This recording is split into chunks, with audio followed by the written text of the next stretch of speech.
చేసుకుంది. ఇందుకు సంబంధించిన పూర్తి వివరాలకి వెళితే, కొచ్చికి చెందిన ఓ లేడీ కంటెంట్ క్రియేటర్ బస్సులో ప్రయాణిస్తుంది.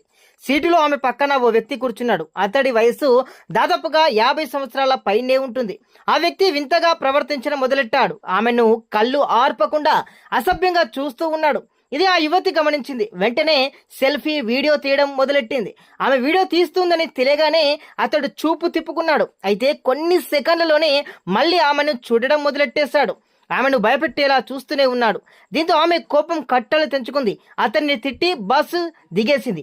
ఆ సెల్ఫీ వీడియోను తన సోషల్ మీడియా ఖాతాలో పోస్ట్ చేసింది. నేను పులిలా అతనికి సమాధానం ఇచ్చాను. నువ్వలా కళ్ళార్పకుండా నన్నే చూస్తూ ఉంటే నీ కళ్ళు 2 బయటకు వచ్చేస్తాయని అన్నాను. వెంటనే బస్సు దిగేశాను. నేను ఈ వీడియో ఎందుకు పోస్ట్ చేస్తున్నానంటే, చాలా మంది ఆడవాళ్ళు వేసుకునే దుస్తుల వల్లే దాడులు జరుగుతున్నాయని అంటుంటారు. నేను పద్ధతిగా చీర కట్టుకున్నాను. అతడు నన్నలా చూడడానికి నేను